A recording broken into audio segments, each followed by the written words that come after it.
రాజకీయ ప్రయాణం ఈ తిరుపతిలోనే మొదలుపెట్టాను. ఇక్కడే పుట్టాను. నాకు పునర్జన్మ ఇచ్చిన ఏడుకొండలవాడి చెంత ఈరోజు మీటింగ్ చూస్తే నమ్మకం. అది కూడా ఎన్డీఏ ప్రభుత్వం పైన. రెండు ప్రభుత్వాలు. మొన్నే ప్రధానమంత్రి నరేంద్ర మోడీ గారు 10వ తారీఖున 12 సంవత్సరాలు ప్రజల చేత ఎన్నికైన మొట్టమొదటి ప్రధానమంత్రి నరేంద్ర మోడీ గారు. మీరందరూ కూడా ఇదే రోజున ప్రమాణ స్వీకారం చేశాం. 2 ఏళ్ళు అయ్యింది. అయితే ఈరోజు మీరు చూస్తే 2024 ఎన్నికల్లో మోడీ గారు, పవన్ కళ్యాణ్ గారు, నేను కలిసి రాష్ట్రాన్ని గెలిపిద్దాం, ప్రజాస్వామ్యాన్ని కాపాడదామని మిమ్మల్ని కోరాను. ఈరోజు ఏ ఉత్సాహం ఉందో రాష్ట్రంలో, ఆ రోజు కూడా అదే ఉత్సాహంతో బ్రహ్మాండంగా పనిచేశారు. ప్రజలు ఆశీర్వదించారు. నేను రాజకీయాల్లో సుదీర్ఘంగా ఉన్నాను. 57% ఓట్ షేర్, 94% సీట్లు ఇచ్చిన ఘనత ఆంధ్రదేశ ప్రజానీకేనదని మరొక్కసారి విజ్ఞప్తి చేస్తున్నాను. మనమందరం కూడా గతాన్ని ఒక్కసారి గుర్తు చేసుకోవాలి. 14-19 ఎక్కడ చూసినా చీకటి, ప్రజాస్వామ్య పోకడలు లేవు. ఇంకో పక్కన 2014లో విభజన వల్ల కొంత నష్టపోయాం. 19-24 విధ్వంసమైంది. దీనివల్ల అన్ని రంగాల్లో సంక్షోభం, వ్యవస్థలు నిర్వీర్యం. 2019లో ప్రజావేదిక కూల్చివేతతో మొదలైన విధ్వంస పాలన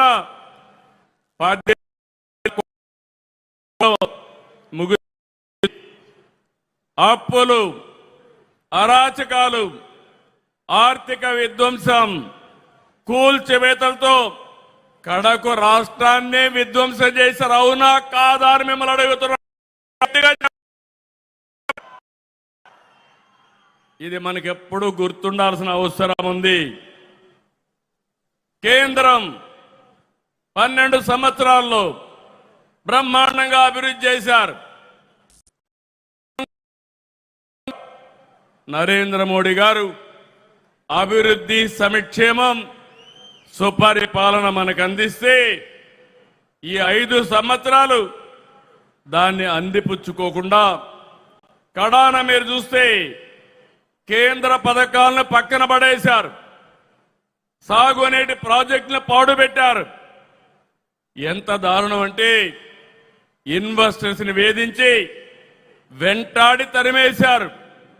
యువత భవిష్యత్తు పైన దెబ్బకొట్టారు. ఆ రోజు కేంద్రం ఇంటింటికి ట్యాప్ వాటర్ ఇవ్వాలని 27,000 కోట్ల రూపాయలు ప్రాజెక్టు శాంక్షన్ చేస్తే 40% గ్రాంట్ ఇస్తే దాన్ని కూడా ఉపయోగించుకోలేదు. దీంతో కేంద్రం అన్ని పథకాలు నిలిపేసింది. అలాంటి చీకటి పాలన నుంచి మీ అందరినీ చూశాం. 3 పార్టీలు పోరాడాం, విడివిడిగా పోరాడాం. ఆ రోజు పోరాడితే మన వాళ్ళందరిపైన ఎక్కడికక్కడ కేసులు పెట్టారు.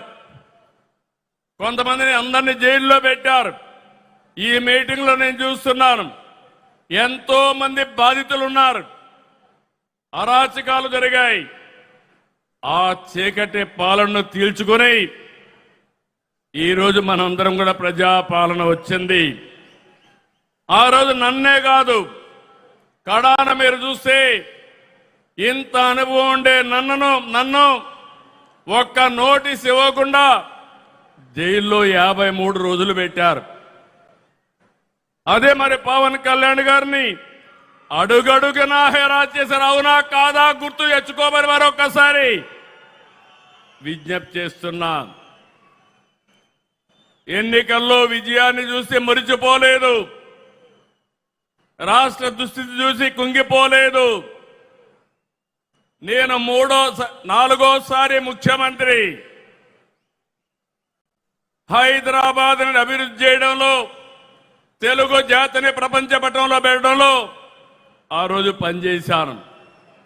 4వ ముఖ్యమంత్రి అయితే ఎంత లోతుకెళ్తే ఎక్కడ చూసినా అఘాతాలే, ఎక్కడా నిధులు లేవు, డిపార్ట్మెంట్స్ అన్ని విధ్వంసం అయిపోయినాయి, అధికార యంత్రాంగం నిర్వీర్యమైపోయింది.